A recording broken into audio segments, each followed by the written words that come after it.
O traidor da Yue é finalmente revelado. Será que essa revelação veio no momento certo? Será que essa revelação finalmente correspondeu ao hype?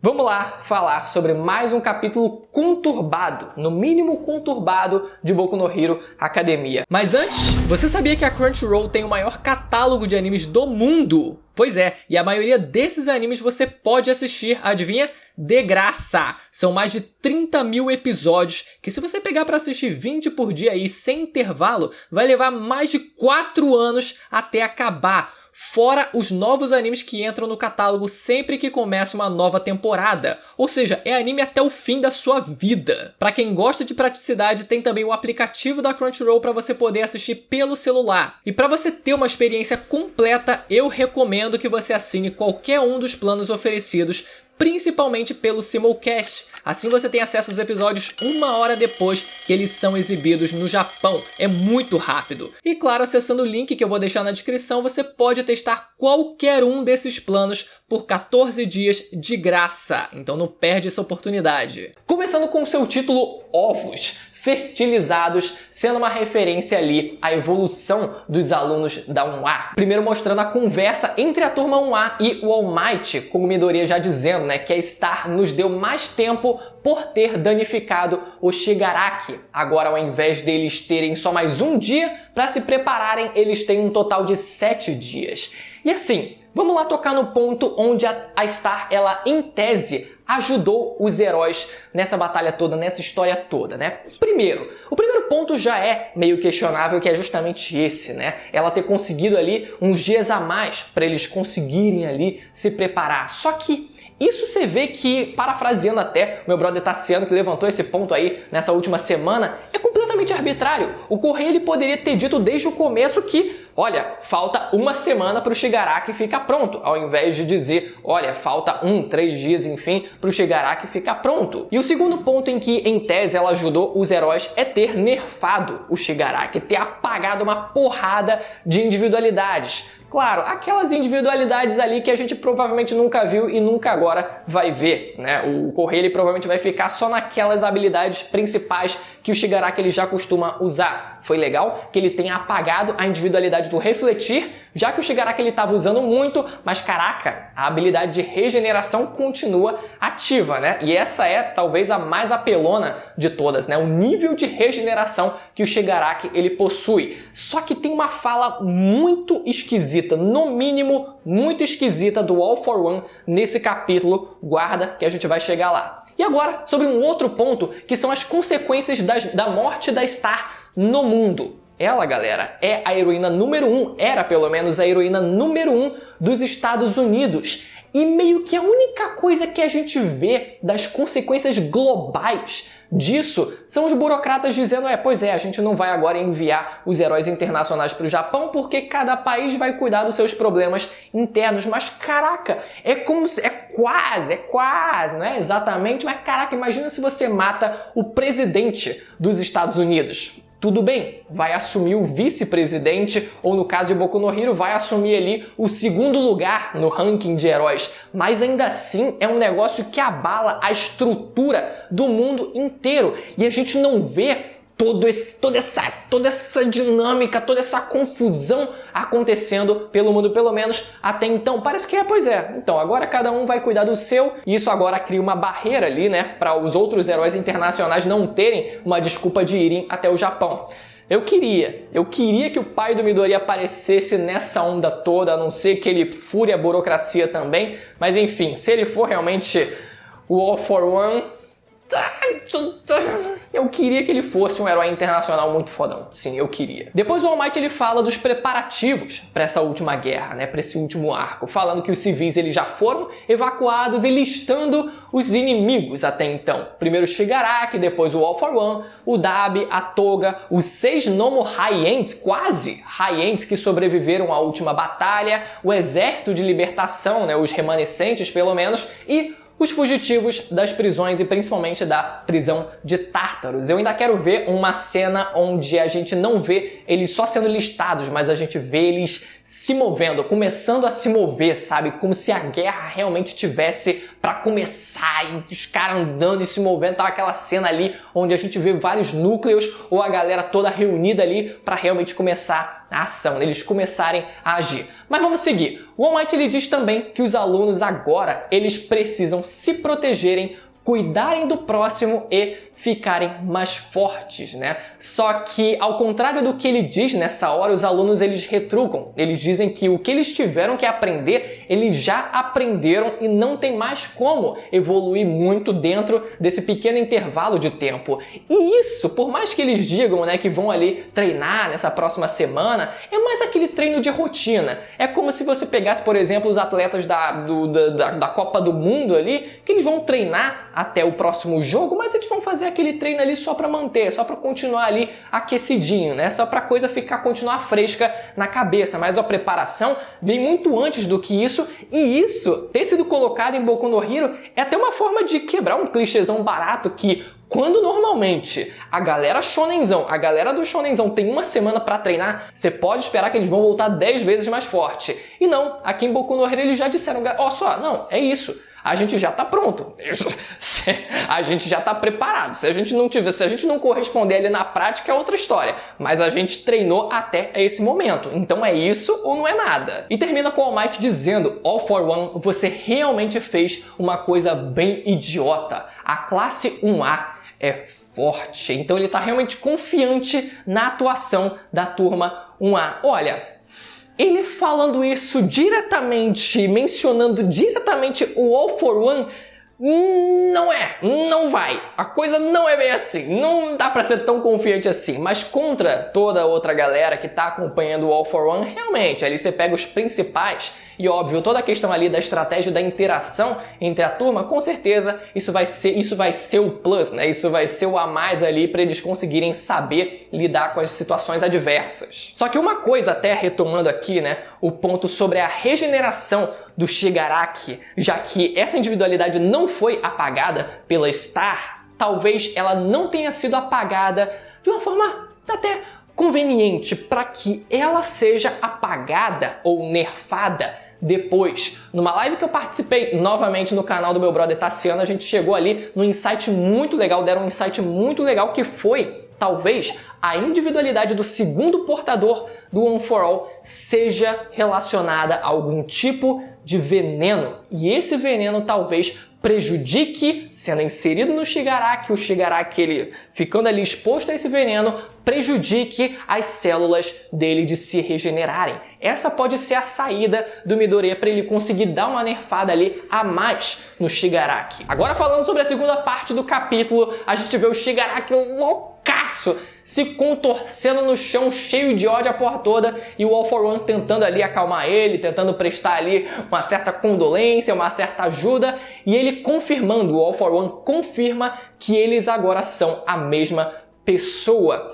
E eu queria que os corpos dos dois realmente tivessem se fundido. A gente viu a representação, o simbolismo visual disso acontecendo, mas só de forma metafórica ali, onde as mentes dos dois elas se fundem, né? Só que eu queria que isso realmente tivesse acontecido na prática, e eu até achei que isso fosse acontecer, né, lá durante a batalha com a Star. E outra coisa que o All for One ele diz é que é para ele ter calma, que isso é só um problema ali, uma instabilidade no fator ali genético das individualidades, a porra toda ali, e ele diz que as individualidades vão voltar a funcionar. Calma aí. Pode ser que isso tenha sido problema ali de uma tradução prévia, enfim, né? A gente tem que esperar a tradução oficial de domingo, ou se a gente tentar entender o que ele tá querendo dizer aqui, a gente tem dois caminhos. Ou ele tá dizendo que agora, nesse momento, o Shigaraki ele não tá conseguindo usar nenhuma individualidade que as que ele ainda possui, ele vai voltar a poder usar, ou, o que é o mais perigoso ainda e o que é o mais nonsense, que seria o All for One estar dizendo que o Shigaraki ele vai poder voltar a usar todas as individualidades que ele perdeu pela atuação da Star. Deus queira que não seja isso, porque a coitada da Star já tentou morrer fazendo alguma coisa, e se ela não conseguir fazer nem isso na prática, se ele voltar a ter as individualidades dele, meu amigo, vai ser bizarro, vai ser bizarro. Eu tô torcendo para que isso tenha sido uma tradução mal colocada e mal encaixada. Vamos torcer. E no restante do capítulo temos a construção para a grande revelação da última página do capítulo. Começando, depois, galera, calma, depois eu vou comentar aqui, depois eu vou tecer os meus comentários, mas vamos aqui listar o que aconteceu na prática. Primeiro começa com Dabi, não querendo esperar para avançar, ele indignado, já que o Endeavor deve estar todo felizinho lá, e ele não querendo esperar para agir, e é aqui que começa o discurso ali do All for One, muito bem encaixado, já digo logo, muito bem encaixado. O All for One ele começa explicando a diferença entre eles dois, né? Que o All for One já planejou inúmeros caminhos que levam ele ao mesmo objetivo. E nesse momento a gente vê o subterrâneo ali, né? Como se alguém tivesse ali passando por um caminho subterrâneo, um caminho secreto. E a frase depois dizendo: enquanto preparávamos o corpo perfeito, Midoriya retornou a Yue, a fortaleza impenetrável. E ele continua, e ao contrário do Dabi, que gosta de agir por conta própria, ele, o All for One, diz que ele tem muitos amigos. Muito legal essa construção, mostrando e evidenciando a diferença entre eles. O cara ali quer só agir por conta própria e tal, então vamos lá, tal, tô sem paciência, do cara que tá realmente planejando tudo desde o começo, vários e vários planos. E a última página, finalmente, a grande amiga do All for One é sim a garota invisível Toru Hagakure. Ela é a grande traidora que a gente esperou desde que a primeira temporada do anime, ela finalmente sendo revelada nesse capítulo. Galera, calma. Primeiro de tudo, eu achei que naquele momento, agora o editor vai colocar ali bem o foco na mão da personagem. Eu achei que ela tivesse com a mão esquerda segurando um saco de alguma coisa. Eu fiquei, peraí, isso é um saco que ela tá segurando? Não, na verdade ela tá com as duas mãos juntas ali, né? Ela só tá segurando a outra mão direita dela, porque o uniforme de herói dela nada mais são do que as suas luvas. Então essas são o que a gente consegue ver mais claramente, e o que a gente não consegue ver é mais a silhueta da personagem. E sim, a dúvida que muita gente tinha, ela sim está pelada. Tá muito claro que ela está pelada, mesmo na scan prévia que a gente tá tendo, galera. Dá até pra ver ali o biquinho, dá até pra ver o biquinho ali. Agora vamos discutir aqui, tá revelado, enfim, vamos falar aqui sobre os pontos aqui, parte por parte. Primeiro, sobre o timing dessa revelação. Primeiro, tentando passar pano. Primeiro, vamos lá, 2 pontos aqui para passar pano para essa revelação. Primeiro de tudo, a forma como essa revelação foi encaixada dentro do capítulo através da narração do All for One, se comparando com Dabi, foi legal. Isso eu achei muito legal dentro, a estrutura ali, narrativa dentro do capítulo foi muito legal. E segundo, sobre o timing. Meio que esse assunto voltou à tona recentemente, eu até cheguei a fazer um vídeo, né? Cogitando que talvez fosse o diretor, infelizmente não era, mas ok. Eu fiz esse vídeo justamente porque a gente tinha entrado na saga final, e a gente entrando na saga final, a gente pensa, caraca, vai ser em algum momento dessa saga, desse arco final, que a gente vai descobrir finalmente quem é esse traidor. Então talvez, de certa forma, deu pra passar um leve pano ali, um leve pano úmido. Mas falando agora sobre traidora, né? A definição de traidora. O grande problema é que a garota invisível ser a traidora não passa a mínima sensação de traição. Esse é o principal problema disso. Esse é o principal problema, porque antes disso, cara, ela não tinha participação quase nula. A participação dela dentro da história era praticamente nula. Então não tem como você fazer essa virada de chave, onde a gente espera que, caraca, será que essa personagem é? Será que não é? E de repente tem essa virada de chave e na verdade ela tá traindo os heróis. Não, a participação dela era era tão irrelevante na prática que ela era uma casca vazia. É como se ela tivesse saído do nada e beleza, agora ela foi definida como uma vilã na prática. E não é como se eu quisesse, por exemplo, dicas ou que ela se fizesse de muito boazinha, por mais que em pequenos momentos onde ela aparecesse, ela se mostrava uma pessoa boazinha, interagia lá com a turma e tal, não sei o que, tinha os momentinhos dela, mas ainda assim não era isso que eu queria nuances, eu queria ficar na dúvida, eu queria, caraca, mas será que ela é? Mas será que não? Mas o outro lá, mas será que ela fez isso? Ela não agia o suficiente de forma tão evidente assim, né? Seja pro bem, seja de forma duvidosa, enfim, ela não agia quase que nada na prática. Como eu falei, não tinha uma sensação de traição. A única vez em que as ações dela levantam suspeitas são, na verdade, na primeira temporada aqui, né? O único pano que dá pra passar é nesse momento onde, quando a gente tem o primeiro encontro do Midoriya com o Shigaraki lá no shopping, no pátio do shopping, a gente vê que momentos antes, essa garota invisível, a garota invisível, ela leva as outras garotas da turma com ela para um outro lugar. Então talvez aquele encontro tivesse sido intencional e não por acaso. A garota invisível tivesse assim, ó, não, vamos aqui afastar aqui as outras garotas da turma para o Shigaraki ele poder agir com Midoriya. Isso aí é o único, é a provável única evidência. Tem um momento, se eu não me engano, onde ela parece que estava dormindo no dormitório, enfim, da turma lá, mas parecia que não tinha ninguém, parecia que ela não estava lá, né, presente no dormitório. Isso eu teria que rever o capítulo para dar uma confirmada. Mas enfim, se eu não me engano, tem isso também, tem esse segundo momento também. Agora o ponto é, tentando ser realmente otimista, eu acho que o Kohei, ele vai trabalhar bem ela. Por mais que a gente esteja aqui vendo, né, que a Star sofreu um pouco ali dentro da narrativa, mas a gente tem, por exemplo, um personagem como a Miruko, que caraca. Tudo bem, tá meio que sendo uma constante. O Kohei, ele dá um destaque muito alto para uma personagem feminina para depois morrer com ela. Figurativamente ou literalmente, né? A Miruko, ela teve o ápice dela, depois ela ficou toda escorraçada, vai ganhar as próteses, provavelmente vai participar da batalha final, tomara, Deus queira que sim, mas até o momento ela tá ali, né, meio que na dúvida, vamos torcer para que ela continue. Tem depois a Lady Nagan que apareceu e depois também foi derrotada, foi parar, se eu não me engano, tava no hospital, né?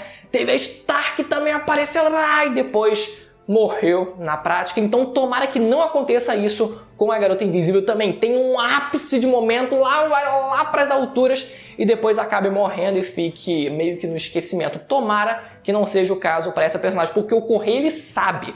Quando ele quer, ele sabe jogar lá em cima. O negócio é não deixar a coisa ir lá para baixo de novo, é manter ali o patamar, porque o Kohei sabe. O Kohei, ele sabe escrever bem quando ele quer. E outra coisa que eu quero que respondam é: por que, afinal, ela é a traidora? Por que ela tá traindo os heróis? Qual vai ser a desculpa dela? Por que ela tá ali agindo junto do All for One e etc, né? Vai ser uma desculpa de, por exemplo, eu sou invisível, poxa, eu não consigo ser notada como herói, parece que eu tenho que fazer coisas ruins para ser notada, que saca, eu vou acabar virando uma criminosa mesmo, porque só assim as pessoas me notam. Sei lá, um complexo do Electro, por exemplo, assim, né? Ela talvez queira ser uma pessoa visível, visada pelo mundo, e ela achou que só através da vilanice ela conseguiria isso, ou ela talvez queira se livrar da individualidade dela, que, por exemplo, o All for One tome a individualidade dela para que ela seja uma pessoa normal, né? Assim, cure talvez a individualidade dela, isso que ela considera um problema, ela quer passar a se tornar uma pessoa visível, enfim. São alguns questionamentos que a gente pode começar a levantar aqui e eu quero saber de vocês o que vocês acharam sobre essa revelação. E mais uma vez, se você ficou até aqui, galera, pelo amor de Deus, toda semana vídeo sobre o mangá de Boku no Hero, você só tem uma missão a partir de agora, que é se inscrever no canal e ativar o sininho para não perder a notificação dos próximos vídeos, beleza? Vamos ficando por aqui, até a próxima, tchau!